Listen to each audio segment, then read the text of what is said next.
آپ کے ارد گرد ایسے کتنے ہی افراد ہیں جو کہتے ہیں ہمیں گھبراہٹ ہو رہی ہے۔ معائنہ کرنے پر پتہ لگتا ہے کہ دل کی دھڑکن بھی ٹھیک، بلڈ پریشر بھی نارمل اور آکسیجن لیول بھی درست ہوتا ہے۔ ان کو ایسا محسوس ہو رہا ہوتا ہے جیسے وہ سانس نہیں لے پا رہے، گہرے پانی میں تیزی سے ڈوبتے جا رہے ہیں، ہاتھ پاؤں چلا رہے ہیں، مدد کے لیے بلا رہے ہیں سب کو، لیکن کوئی ان کی مدد کے لیے نہیں آ رہا۔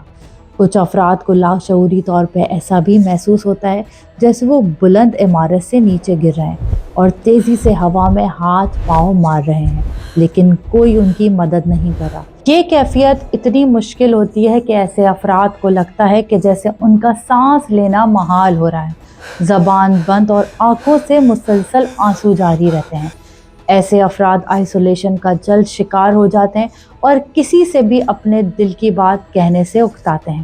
ماہر نفسیات نے ایسی فیلنگ کو، ایسے احساس کو ایئر ہنگر کا نام دیا ہے۔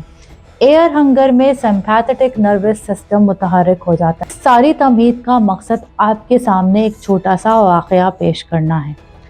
حرم سیدہ زینب سلام اللہ علیہ کے دروازے پر ایک دن میں موجود تھی۔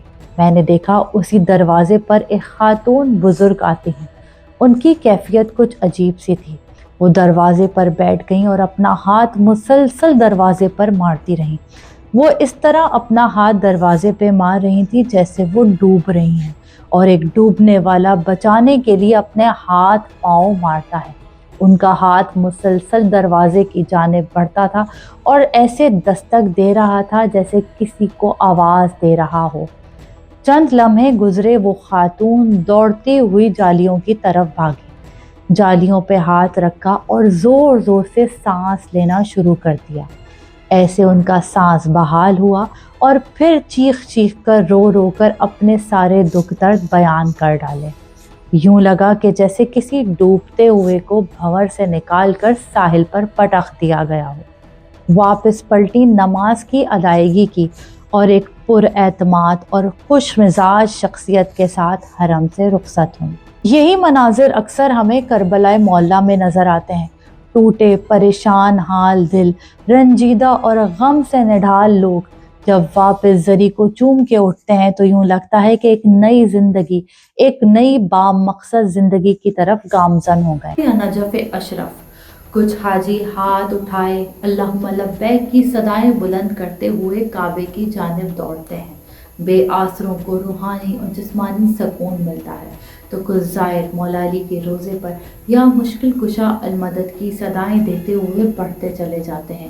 یوں ان کی ساری مشکلیں حل ہو جاتی ہیں۔ دیکھا جائے یہ ہاتھ اٹھانا اور ہاتھوں سے احساس دلانا کہ ہاں ہم آپ کے چاہنے والے ہیں، بیعت ہی تو ہے۔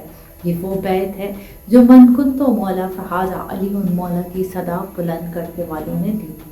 یوم غدیر کے دن اس کا اعلان ہوا تھا اور زمان و مکان سے آزاد آج بھی یہ بیعت قائم ہے۔ یہ وہی بیعت ہے جو انسان کو خسارے سے نجات دے رہی ہے۔ جبھی تو قدرت نے کہا کہ تمہیں ہماری بیعت کی ضرورت ہے، مگر ہمیں تمہاری بیعت کی ضرورت نہیں۔